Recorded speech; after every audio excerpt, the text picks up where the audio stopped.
الحمد لله نحمده ونستعينه ونستغفره ونؤمن به ونتوكل عليه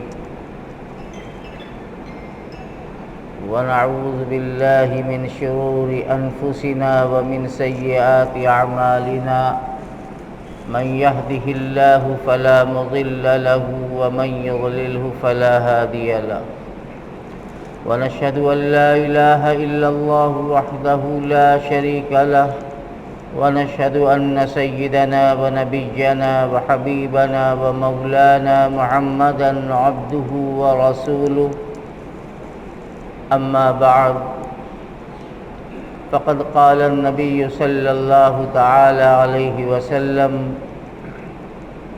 من صام رمضان إيمانا واحتسابا غفر له ما تقدم من ذنبه وقال عليه الصلاة والسلام الصوم لي وأنا أجزي به او كما قال علیہ السلام۔ بزرگوں اور بھائیوں، اللہ کی رحمت اور اس کی عنایت سے رمضان کا مبارک مہینہ ہماری زندگی میں لوٹ کر پھر آ گیا۔ یہ اس کی مہربانی ہے کہ اس نے ہماری زندگی میں یہ برکت عطا فرمائی اور آج ہم اس کی توفیق سے اس کو راضی کرنے کے لیے اس کے حکم پر ہم سب روزہ رکھتے ہیں۔ روزے کے ساتھ ساتھ جو رمضان کی خصوصیت ہے یعنی تراویح کی نماز، اللہ تعالیٰ اپنی توفیق سے ہمیں تراویح بھی پڑھوا دیتا ہے۔ یہ سب اس کی مہربانی ہے، اور جو کچھ نیک کام ہو سکتا ہے اللہ تعالی ہمیں اس کی توفیق عطا فرماتے ہیں۔ قرآن پڑھتے ہیں، کچھ اللہ کا ذکر کرتے ہیں، اور یہ سب کے سب کام حقیقت یہ ہے کہ اللہ ہی کے لیے کرتے ہیں۔ روزے کی عبادت میں اخلاص ہی اخلاص ہے۔ آدمی اللہ ہی کے لیے روزہ رکھتا ہے، اسی کی حکم کی تابعداری کرتا ہے۔ گرمی کے زمانے میں پیاس اور بھوک کی شدت کے باوجود اس کا حکم ہے کہ صبح صادق سے لے کر سورج ڈوبنے تک نہ کھا سکتے ہیں نہ پی سکتے ہیں، ہر چیز سے ہم رک جاتے ہیں۔ اللہ تعالیٰ نے کرم کیا اور ہم سے روزہ رکھوا رہا ہے۔ کتنے بڑی عمر کے ضعیف بوڑھے، کتنے کم عمر کے چھوٹے بچے جن پر روزہ فرض بھی نہیں ہے، لیکن ان کے اندر بھی ایک شوق ہے، ایک جذبہ ہے، اور وہ بھی روزے میں اپنے گھر کے بڑوں کے ساتھ شریک ہو جاتے ہیں۔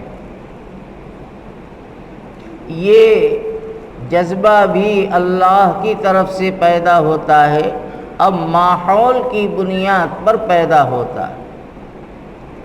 غور کیجئے، دینی اور روحانی ماحول جب پیدا ہوگا تو بچوں کے اندر بھی دین کا شوق پیدا ہوگا، اور اسی کے برعکس جب برائی کا ماحول پیدا ہوگا تو بچے بھی اس کا اثر لیں گے۔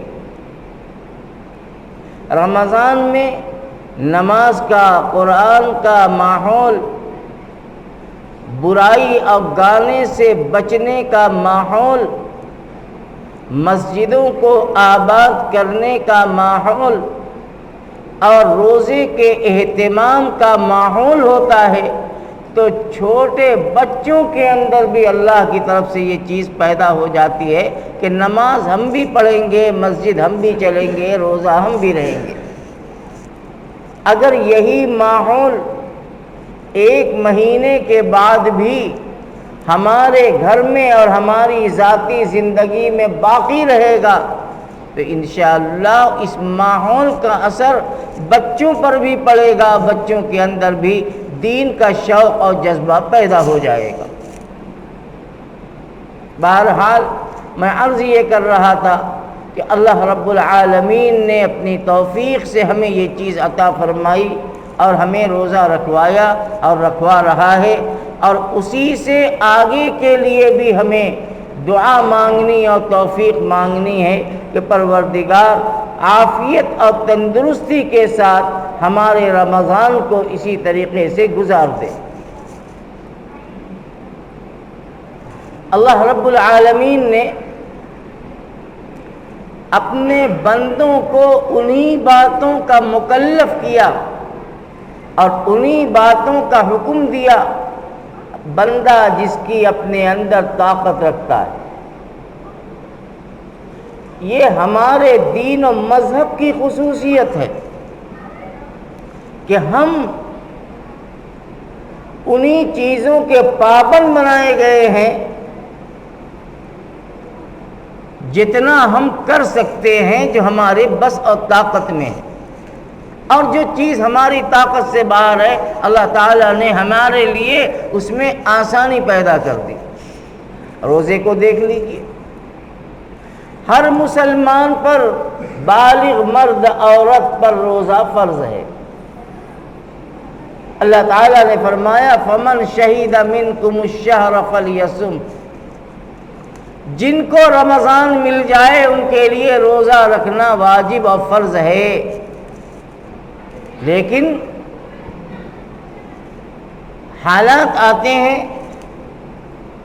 اللہ تعالیٰ نے ان حالات میں روزے کی فرضیت کو اٹھا دیا۔ وَمَنْ كَانَ مَرِيضًا أَوْ عَلَى سَفَرٍ فَعِدَّةٌ مِّنْ أَيَّامٍ أُخَرَ، کوئی بیمار ہے، روزہ رکھنے کی طاقت نہیں رکھتا، یا اگر رکھ لے گا تو اسے پریشانی ہوگی، مصیبت ہوگی، بیماری بڑھ سکتی ہے، اللہ تعالیٰ نے فرمایا کہ روزہ مت رکھو، مت رکھو روزہ، بیمار ہو چھوڑ دو، لیکن نیت یہ ہونی چاہیے کہ رمضان کے بعد جتنا جلدی سے جلدی ہو سکے گا ہم اس کی قضا کر لیں گے، ہم اس کی قضا کر لیں گے۔ ایک بات اور ذہن میں رکھیے کہ آپ سنتے ہیں اور صحیح بات ہے کہ اگر کوئی آدمی رمضان المبارک کا ایک روزہ بھی چھوڑ دے بغیر عذر کے تو پوری زندگی بھی روزہ رکھتا رہے گا تو رمضان کے ایک روزے کے برابر ثواب نہیں ہو سکتا۔ فضائل اعمال میں بھی آپ سنتے ہیں، صحیح بات ہے کہ لیکن وہ شکل بغیر عذر کے، بغیر مجبوری کے ہٹے کٹے ہیں، تندرست ہیں، لیکن اس کے باوجود روزہ نہیں رکھتے، روزے سے غفلت کرتے ہیں، ان کے لیے یہ حکم ہے کہ بعد میں پوری زندگی بھی رکھیں گے تو رمضان کے روزے کے برابر ثواب نہیں پا سکتے۔ لیکن جس شریعت نے ہمیں یہ بتایا اسی شریعت ہمیں یہ بتاتی ہے کہ بیمار ہو تو روزہ مت رکھو۔ اسی طریقے سے بوڑھے جن کی عمر زیادہ ہو گئی، جسم کمزور، طاقت نہیں، روزہ نہیں رکھ سکتے، تو اللہ تعالیٰ نے ان کے اوپر سے بھی روزے کو اٹھا لیا ہے۔ بہت بوڑھے ہیں، جسم میں طاقت نہیں، اللہ تعالیٰ نے فرمایا مت رکھو روزہ۔ اب چونکہ بہت ضعیف ہیں، عمر زیادہ ہے، تو جیسے آج وہ روزہ نہیں رکھ سکتے، کل اس کی بھرائی بھی نہیں کر سکتے، اس لیے کہ بوڑھے ہیں، کمزور ہیں۔ تو اللہ تعالیٰ نے ان کے لیے یہ خصوصیت اور آسانی کر دی، فَفِدْيَةٌ مِّن طَعَامٍ، کہ ایسے کمزور یا دائم المریض، ہمیشہ بیمار رہتے ہیں، ایسی خطرناک بیماری ہے، دائم المریض ہیں، تو اللہ تعالیٰ نے فرمایا فَفِدْيَةٌ طَعَامُ مِسْكِينٍ، ان کے لیے ایک فدیہ ہے، ہر روزے کے بدلے وہ ایک فدیہ ادا کر دیں۔ ایک فدیہ یہ ایک صدقہ فطر کے برابر ہوتا ہے۔ میں بتاؤں گا آگے۔ صدقہ فطر مثلا 50 روپیہ آج کے حساب سے، میں یہ مت سمجھنا کہ میں 50 کہہ رہا ہوں، صحیح تو میں بعد میں بتاؤں گا اخیر میں، اس وقت اندازہ بتا رہا ہوں۔ مثلا 50 روپیہ ہے، تو جو گھر میں ایسے مریض ہیں، ایسے بوڑھے ہیں جن کو نہ آج روزہ رکھنے کی طاقت ہے، نہ آئندہ طاقت بنے گی، نہ رکھ سکیں گے، اللہ تعالیٰ نے فرمایا کہ ایک فدیہ دے دو، اور ایک فدیہ ایک صدقہ فطر کے برابر ہوتا ہے۔ شریعت نے کتنی آسانی کر دی، کتنا آسان کر دیا۔ اسی طریقے سے مسافر جو سفر کرتے ہیں، رمضان میں سفر ہوتا ہے، اس وقت تو حالات ہیں نہیں کر رہے ہیں، لیکن عموماً تاجر طبقہ رمضان میں ضرور ایک سفر کرتا ہے، کاروباری ضرورتیں ہوتی ہیں، سفر ہوتا ہے، اور سفر میں مشقت ہوتی ہے، لیکن شریعت کا جو حکم کل تھا، جب سفر بہت مشکل تھا اور اونٹ اور خچر اور گھوڑے کی سواری ہوتی تھی، اس وقت شریعت نے یہ حکم لگایا تھا او علی سفر فعدۃ من ایام اخر، کہ اگر تم سفر میں ہو تو تمہیں روزہ نہ رکھنے کی چھوٹ ہے، تم دوسرے دن جب سفر سے واپس آ جانا اور رمضان کے بعد قضا کر لینا۔ غور کرو شریعت کا کتنا بڑا احسان ہمارے اوپر ہے کہ یہ آیت اس زمانے میں اتری تھی جب کہ سفر مصیبتوں سے بھرا ہوتا تھا، خطرے سے بھرا ہوتا تھا، مشقتیں، بھوک، فاقے، کب کہاں کیا صورت پیش آ جائے، اس وقت شریعت نے یہ حکم دیا تھا کہ تمہیں روزہ نہ رکھنے کی اجازت ہے سفر کی حالت میں۔ اس کے مقابلے میں آج کے سفر کو دیکھ لو، آج کے سفر میں کتنی سہولت ہے، کتنا آرام ہے، آدمی اپنی حیثیت کے مطابق اپنے سفر کو آرام دہ بناتا ہے، اے سی میں سفر کرتا ہے، ٹرین میں نہیں کر سکتا تو جہاز میں چلا جاتا ہے، اپنی پرائیویٹ کار سے بائی روڈ سفر کرتا ہے، راستے میں رکتے ہوئے، آرام کرتے ہوئے، سوتے ہوئے، کوئی مشقت نہیں۔ اب سفر بہت آسان، اور جہاں جانا ہے وہاں بھی اچھے ہوٹل میں قیام کرتا ہے جہاں ساری سہولتیں ہوتی ہیں۔ لیکن عقل کا تقاضا تو یہ ہے کہ چونکہ اب اتنی سفر میں سہولت ہو گئی، لہٰذا اب وہ حکم ختم ہونا چاہیے کہ سفر کی حالت میں روزہ نہ رکھنے کی اجازت ہے۔ لیکن نہیں، شریعت نے اس حکم کو جو کل دیا تھا آج بھی باقی رکھا اور قیامت تک باقی رہے گا، چاہے آسانی اس سے 10 گنا اور زیادہ ہو جائے۔ یہ اللہ تعالیٰ کا ایک حکم ہے، شریعت کا ایک حکم ہے کہ تمہیں سفر میں روزہ نہ رکھنے کی اجازت ہے۔ لیکن اس کے بعد اللہ نے سفر کے بارے میں کیا فرمایا؟ وَأَن تَصُومُوا خَيْرٌ لَكُمْ، اے میرے بندو ہم نے تمہیں اجازت تو دے دی کہ تم سفر کی حالت میں روزہ مت رکھو، لیکن وَأَن تَصُومُوا خَيْرٌ لَكُمْ، اگر تمہیں ہمت ہے اور ہمت کر کے رکھ لو تو یہ تمہارے لیے بہت بہتر ہے۔ اللہ نے دونوں باتیں بتا دی، نہ رکھو اجازت ہے، کوئی حرج کی بات نہیں، شریعت کی طرف سے آسانی، لیکن رکھ لو تو یہ تمہارے لیے بہت بہتر ہے۔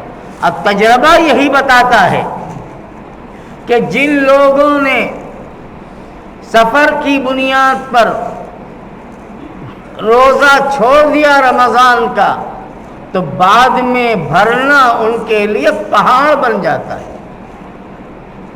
کئی برس گزر جاتے ہیں اور جو 4 6 10 روزے چھوٹے ہوئے ہیں انہیں بھرنے کی توفیق اور ہمت نہیں ہوتی۔ اس لیے کوشش تو یہ کرو کہ سفر کی ضرورت پیش آئی ہے تو ہم سفر میں بھی اگر اللہ نے ہمیں طاقت دی، ہمت دی ہے تو روزے کو قضا مت کراؤ، روزہ چھوڑو مت بلکہ رکھ لو۔ اور الحمدللہ یہ حقیقت ہے کہ اکثر لوگ جو سفر کرتے ہیں رمضان میں وہ روزے سے ہوتے ہیں، کچھ وہ ہوتے ہیں جو سہولت کا فائدہ اٹھاتے ہیں اور پھر انہی سے بعد میں رکھا نہیں جاتا، ان کے لیے رکھنا مشکل ہو جاتا ہے۔ یہی ایک مسئلہ اور سمجھا دو، اپنے گھر میں جا کے بتا دینا، اللہ تعالیٰ نے عورتوں کے لیے کچھ خاص دن متعین کیے ہیں جس میں وہ کوئی عبادت نہیں کر سکتی۔ آپ سمجھ رہے ہیں بات؟ ناپاکی کی حالت ہوتی ہے، کوئی عبادت نہیں، نہ نماز، نہ تلاوت، نہ روزہ، کچھ نہیں۔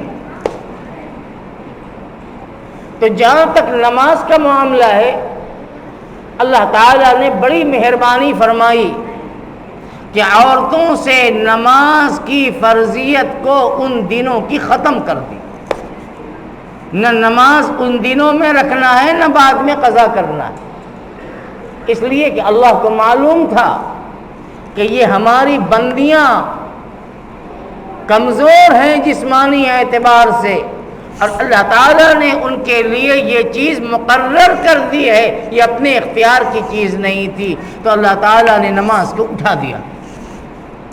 اس لیے کہ اگر ایک ہفتے کی نماز چھوٹے تو 35 وقت کی نماز ہو جاتی ہے، اپنے وقت کی نماز تو ہوتی نہیں، یہ قضا ہر مہینے 35 40 وقت کی نماز کیسے بھری جائے گی؟ تو اللہ تعالیٰ نے کرم کیا، مہربانی فرمائی کہ نماز کو اٹھا دیا۔ ایک عورت نے ام المؤمنین عائشہ صدیقہ رضی اللہ تعالی عنہا سے ایک مسئلہ پوچھا تھا، یہی مسئلہ کہ یا ام المؤمنین اتقضی الحائض الصلاۃ، اے ام المؤمنین کیا حیض والی عورت نماز کی قضا کرے گی؟ عائشہ صدیقہ رضی اللہ تعالی عنہ کو غصہ آیا اور آپ نے غصے میں فرمایا احروریۃ انتی، تو رافضی ہے، تو بد عقیدہ ہے۔ حروری جگہ کا نام تھا، جو وہاں کے رہنے والے تھے انہیں حروری کہا جاتا تھا، اور وہاں رافضیوں کی آبادی تھی، شیعوں کی، اب بد عقیدے والوں کی تھی۔ تو انہوں نے حضرت عائشہ نے فرمایا احروریۃ انتی، اے عورت تو یہ مسئلہ کیسے پوچھ رہی ہے، تو حروری ہے؟ اور پھر اس کے بعد فرمایا کہ ہم لوگوں کو جناب رسول اللہ صلی اللہ علیہ وسلم کے زمانے میں یہ صورت پیش آتی تھی، لیکن ہم نماز کی قضا نہیں کرتے تھے، روزے کی قضا کرتے تھے۔ بس یہیں سے مسئلہ نکل آیا کہ عورتیں ان ایام میں چھوٹی ہوئی نماز کی قضا نہیں کریں گی، لیکن جہاں تک روزے کا مسئلہ ہے، ایک مہینے کے رمضان میں وہ دور آنا ہے، وہ کیفیت آنی ہے، روزہ چھوٹنا ہے، تو عورتوں کے لیے شریعت نے مسئلہ بتایا کہ روزہ نہ رکھیں، لیکن میں جو بات کہنا چاہتا ہوں کہ اس معاملے میں عورتوں کی لاپرواہی ہوتی ہے. اب 5 سال 10 سال کا بقایا روزہ ان کے اوپر چلتا رہتا ہے. بہت کم ایسی ہوتی ہیں جو ہاتھ کے ہاتھ اسے پورا کر لیتی ہیں. علماء نے لکھا ہے کہ وہ عورتیں جو کہ رمضان کے دنوں میں روزہ نہ رکھ سکی ہیں کسی وجہ سے، چاہے اپنی اس علت کی وجہ سے یا بیماری کی وجہ سے، تو ان کو چاہیے کہ اگلا رمضان آنے سے پہلے پہلے تک گزرے ہوئے رمضان کے چھوٹے ہوئے روزوں کی قضا کر لے، پینڈنگ نہ رکھیں. اتنی آسانی دی، یعنی 11 مہینے تک، اگلا رمضان آنے سے پہلے پہلے تک پچھلا فرض ادا کر لے، اس میں غفلت نہ برتیں. ام المؤمنین عائشہ صدیقہ رضی اللہ عنہا بھی بیان یہی کرتی ہیں. وہ بتاتی ہیں کہ ہم لوگ شعبان میں اپنے چھوٹے ہوئے روزوں کو جلدی جلدی بھر لیتی تھی. شعبان یعنی رمضان سے پہلے والا مہینہ اگر رہ جاتا تھا تو اس لیے عورتوں کو بھی تاکید کیا جائے، اور ان کے لیے تو بہت آسان ہے. اگر ہر مہینہ ایک روزہ رکھ لیں تو 6-7 مہینے کے اندر ایک روزہ رکھیں گی، ان کی قضا ہو جائے گی، روزہ پورا ہو جائے گا اور کوئی مشقت بھی نہیں آئے گی. یہ ایک درمیان کا مسئلہ تھا جو میں نے عرض کر دیا. میں تو یہ بتا رہا تھا کہ اللہ تعالیٰ نے بڑی آسانی فرمائی ہے. اب اس آسانی کے باوجود اگر کوئی جان چرائے اور حیلے اور بہانے بنائے روزہ نہ رکھنے کے، تو سوائے اس کے یہ کہا جائے کہ اللہ کی توفیق اس سے اٹھی ہوئی ہے، یہ اللہ کی توفیق سے محروم ہے، اس لیے روزہ نہیں رکھتا. کتنے ہمارے مسلمان بھائی جو صحت مند تندرست ہیں، روز ہم سے آپ سے زیادہ جسمانی طاقت اور محنت کرنے والے، لیکن روزہ نہیں رکھتے، بہانہ بناتے ہیں. یہ اللہ کی طرف سے توفیق چھین لی گئی، اور توفیق اس وقت چھینی جاتی ہے جب بندے کی طرف سے لاپرواہی اور غفلت ہوتی ہے. جب بندہ خود غفلت اور لاپرواہی کرے گا اللہ تعالیٰ توفیق چھین لیں گے. اب کتنے ایسے کمزور بوڑھے، جیسا کہ میں نے شروع میں بتایا تھا، بچے شوق ہوتا ہے تو اللہ تعالیٰ انہیں توفیق عطا فرماتے ہیں اور ان کا روزہ پورا کرا دیتے ہیں، پورا کر لیتے ہیں. اس لیے کوشش یہ کیجئے کہ رمضان کا روزہ چھوٹنے نہ پائے، اور خدا نہ کرے کوئی ایسی علت مجبوری چاہے مرض کی شکل میں یا کوئی اور آ جائے تو اللہ تعالیٰ جلد از جلد اس کو بھروا دے. روزے کی حالت میں کچھ صورتیں ایسی ہوتی ہیں کہ آدمی سمجھتا ہے کہ میرا روزہ ٹوٹ گیا، حالانکہ روزہ ٹوٹتا نہیں اس سے. میں فضائل کم بیان کر رہا ہوں، فضائل بہت سن رہے ہیں آپ، کتابوں میں بھی سن رہے ہیں. میں تو ضروری باتیں جو ذہن میں آ رہی ہیں بتا رہا ہوں کہ بہت سی صورت ایسی پیدا ہو جاتی ہے کہ آدمی سمجھتا ہے کہ روزہ ٹوٹ گیا، اب کھانے لگتا ہے، حالانکہ روزہ نہیں ٹوٹتا اس کا.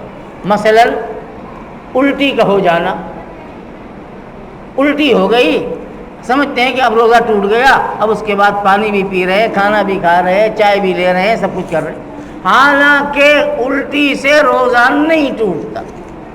چاہے تھوڑی ہو چاہے زیادہ ہو، کتنی بھی ہو جائے، اس سے روزہ نہیں ٹوٹتا. یہ خاص طور سے بہت لوگ غفلت کرتے ہیں، روزہ نہیں ٹوٹتا. اسی طریقے سے سحری لی، بہت سے لوگ پان کے عادی ہوتے ہیں، بہت تو ہم بھی اسی میں ہیں، پان کھاتے ہیں، حالانکہ میں سحری میں پان نہیں کھاتا، میں کہہ رہا ہوں پان کھاتے ہیں. تو پان کھانے والوں کے دانتوں میں قدرتی طور سے دراڑ بڑھ جاتی ہے، بہت سی چیزیں پھنس جاتی ہیں. اب جلدی سحری کیا، وقت کم تھا، اذان ہو گئی، دانت صاف نہیں کر سکے، اس کا مسئلہ بھی سمجھ لو۔ اگر دانتوں کے درمیان کھانے والے ریشے رہ گئے یا پان کھایا تھا اس کے ریشے باقی رہ گئے تو اذان ہونے کے بعد بھی دانت کو صاف کر کے کلی کر کے منہ صاف کر لینا چاہیے۔ منہ صاف کر لو، کوئی حرج کی بات نہیں ہے، رہ گیا۔ اور اگر دانت کے اندر تھا اور اگر اسے نگل بھی لیا، یعنی کچھ ذرات پیٹ میں چلے گئے اذان ہونے کے بعد بھی روزہ نہیں ٹوٹے گا۔ یہ مت سمجھنا کہ روزہ ٹوٹ گیا۔ بہت سے لوگ سحری میں پان کھاتے ہیں، اب پان کا اثر بہت دیر تک رہتا ہے، آپ جتنا بھی منہ صاف کر لیں اس کی تلخی کہہ لو، یا زردہ کھانے والے ہوتے ہیں تو اس کی بو کہہ لو رہتی ہے۔ اب منہ تو صاف کر لیا آپ نے، لیکن اس کے اثرات، اس کی مہک اور تلخی باقی ہے۔ اب منہ میں لعاب بن رہا ہے، پانی بن رہا ہے، اب اگر اس کو نگلتے ہیں تو پان کا اثر بھی جا رہا ہے، اس لیے کہ اس کا اثر باقی ہے بھی، کوئی حرج نہیں ہے، آپ کا روزہ نہیں ٹوٹے گا۔ اگر اس کا اثر حلق میں چلا گیا، پیٹ تک پہنچ گیا تو روزہ نہیں ٹوٹتا اس سے۔ اسی طرح سے کوئی بیمار ہے، اس کو بلڈ ٹیسٹنگ ہے، خون ٹیسٹ کرانا ہے، خون دینا ہے یا خون کا ڈونیشن کرنا ہے، بلڈ ڈونیشن جسے کہتے ہیں، تو روزے کی حالت میں ٹیسٹنگ کرائی جا سکتی ہے، خون نکلوایا جا سکتا ہے، روزے پر اثر نہیں پڑے گا۔ اسی طرح سے اگر کوئی ایمرجنسی صورتحال پیش آ گئی، روزہ ہے اور خون ڈونیشن کرنا ہے، تو اگر آپ کے پاس اتنی طاقت ہے کہ خون نکلوانے کے بعد آپ کے روزے پر اثر نہیں پڑے گا، جسمانی طاقت اتنی ہے، تو اس کی وجہ سے بھی روزہ نہیں ٹوٹتا۔ بیماری کی وجہ سے انجیکشن لینا، ایک انجیکشن وہ ہے جس سے انرجی ملے، طاقت ملے، وہ نہیں کہہ رہا ہوں، بیماری کا انجیکشن ڈاکٹر نے کہہ دیا کہ آپ کو لینا ہے، فکس ٹائم پر لینا ہے، اب روزہ ہے آپ، تو بیماری کا انجیکشن روزے کی حالت میں لیا جا سکتا ہے، روزہ نہیں ٹوٹتا، کوئی حرج نہیں ہے۔ یہ چند ضروری اور تفصیلات بہت ہیں، یہ کچھ ضروری مسائل تھے جو میں نے آپ کو ذکر کر دیے۔ ہاں، ایک چیز میں بہت غفلت ہے، روزہ ٹوٹ جاتا ہے اور ہم سمجھتے ہیں کہ نہیں ٹوٹا، اور ہر سال میں اسے بتاتا ہوں، پھر دہرا رہا ہوں۔ آپ وضو کرنے بیٹھ گئے، آپ کو معلوم ہے کہ میں روزے سے ہوں، وضو کرنے بیٹھ گئے، پانی لے کر کلی کر رہے خوب قاعدے سے، اب اس میں ایک قطرہ پانی آپ کے حلق کے نیچے چلا گیا، آپ کا روزہ ختم ہو گیا، روزہ ایک قطرہ پانی حلق کے نیچے اتر گیا۔ اس لیے میں کہتا ہوں کہ روزے کی حالت میں کلی میں بہت زیادہ مبالغہ نہ کیا کرو، ہلکی پھلکی کلی کر لو، ہلکی پھلکی، بہت آپ غلالہ کر کے ایسے کلی کرو گے حلق میں چلا جائے گا روزہ، آپ سمجھو گے کہ میرا روزہ ہے اور روزہ جا چکا ہے۔ تو ان چیزوں کا دھیان رکھنا چاہیے، دھیان رکھیے کہ اپنا روزہ صحیح بھی ہو جائے اور روزے کی جو برکات ہیں ان برکات کو بھی اللہ تعالیٰ اپنی رحمت سے ہمیں عطا فرما دے۔ اب 2 منٹ میں صرف اس موضوع سے ہٹ کے موجودہ حالات پہ گفتگو کرنا چاہتا ہوں، 2-3 منٹ میں۔ اس وقت جو صورتحال ہے آپ کے شہر کی، آپ کے محلے کی، وہ کچھ کہنے کی بات نہیں ہے، وہ سب کے سامنے ہے، ہر وقت دل دہلا رہتا ہے، سچی بات تو یہ ہے، اطمینان اڑ گیا، ہر وقت ایک انجانی سی گھبراہٹ رہتی ہے، اللہ جانے کیا ہو جائے، کب کس کے ساتھ کیا ہو جائے، یہ صورتحال ہے، بہت حالات خراب ہیں۔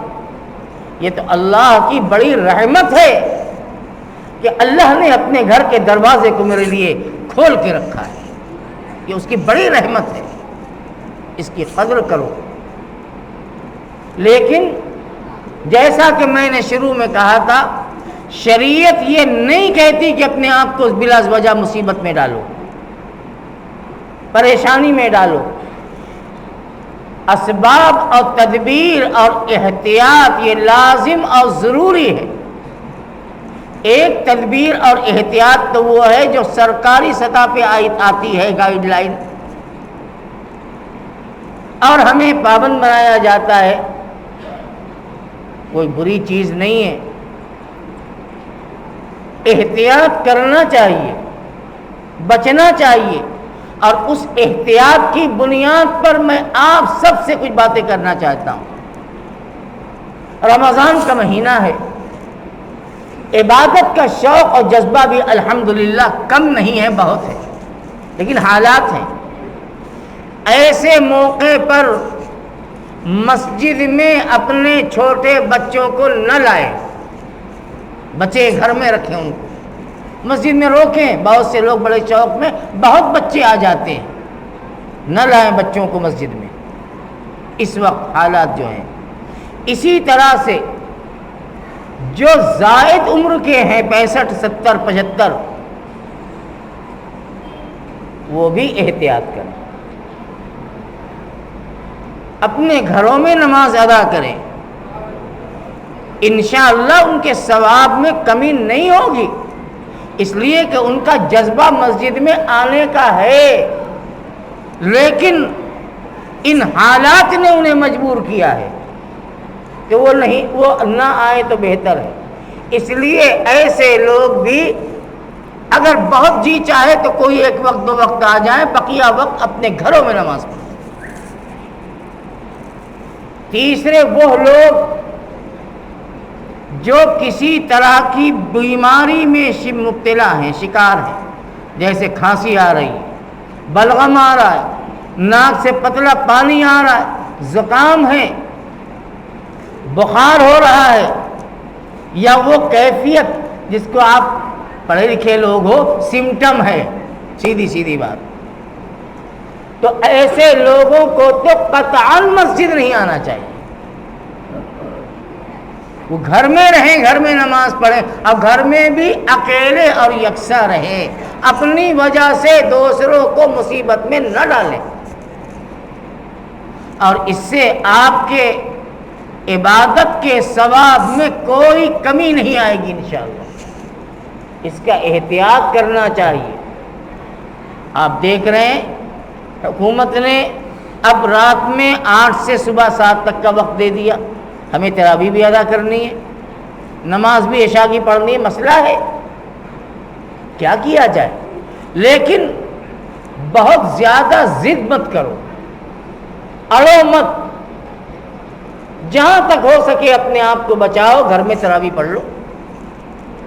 اب کچھ لوگ مسجد میں بھی آگے پڑھ لیں،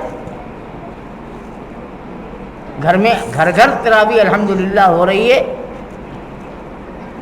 بہرحال یہ تو اللہ کی طرف سے حالات آئے ہیں، ورنہ آپ کو یاد ہوگا کہ پچھلے برس اس کے 1/4 بھی نہیں تھے، اور چلنا پھرنا بند ہو گیا تھا ہمارے لیے، اور آج اللہ تعالیٰ نے ہمیں، اب اس کی حکمت وہی جانے، ہم نہیں جانتے۔ بہت سے لوگ بہت طرح کے تبصرے کرتے ہیں، ایسا ہے ویسا ہے، یہ سب تبصرے کی بات ہے، کرنے والی ذات اوپر بیٹھی ہے، وہی حالات کو بناتی بھی ہے، بگاڑتی بھی ہے، وہی عقل بھی فیل کر دیتی ہے، کہ اب خود سمجھ میں نہیں آ رہا ہے کہ سب تو کر لیا، اب بچا کیا ہے کرنے کا، اب کرے تو کیا کرے، چھوڑ دو اسی حال میں۔ یہ بھی اللہ کی طرف سے ہو سکتا ہے، اس لیے بہت اڑنے اور ضد اور ہٹ دھرمی کی ضرورت نہیں، احتیاطی تدابیر بہرحال ضروری ہے۔ اللہ تعالیٰ سب کی حفاظت فرمائے۔ اس وقت جو صورتحال ہے بس ناقابل بیان ہے، آنکھ سے آنسو آتا ہے جب جو لوگ اس مرض میں مبتلا ہیں اور ہاسپٹل میں ہیں، ان سے کبھی رابطہ ہوتا ہے، ان کی آپ بیتی سنو تو دل کڑتا ہے، لیکن کچھ کر نہیں سکتے۔ بس اللہ ہی سے مانگو، اسی سے کہو اللہ اس مصیبت کو، اس بلا اور اس وبا کو اپنی رحمت سے ہٹا دے اور اپنے بندوں کو سکون اور عافیت عطا فرما دے، ہمارے بیماروں کو صحت اور شفا عطا فرما دے۔ اللہ جو بچے ہوئے ہیں اللہ ان کی پوری پوری حفاظت فرمائے، اور ایک بہت بڑی تعداد ہمارے بھائیوں کی، رشتہ داروں کی، اہل محلہ کی وہ ہے جو آج اس چلتی پھرتی دنیا سے شہر خموشہ قبرستان پہ چلے گئے۔ اللہ ان کی بال بال مغفرت فرمائے، ان کے گھروں کے اندر ہر بلا سے ان کے گھروں کی، ان کے بیال بچوں کی، ان کے اہل خانہ کی حفاظت فرمائے۔ وہ اس لیے کہ ہمارا ہتھیار اور ہمارا سب کچھ وہی ہے اور اسی سے ہمارا آسرا ہے، ہم اسی سے کہتے ہیں اور اسی کے آگے اپنے گناہوں کی توبہ کریں، آنسو بہائے۔ اللہ ہم سب کی حفاظت فرمائے۔ وآخر دعوانا ان الحمد للہ رب العالمین۔ ہاں ایک بات اور ابھی ذہن میں آ گئی، اسی ماحول سے متعلق ہے۔ جمعہ کا فرض جب ادا ہو جائے تو اگر آپ سنت اپنے گھروں میں جا کر پڑھ لیں ایک اچھی خاصی تعداد تو بہتر ہے، لیکن سنت پڑھیں ضرور، گھر میں جا کر پڑھ لیں کوئی اچھا ہے۔ اس وقت مسجد میں بھیڑ کم سے کم کر دیں۔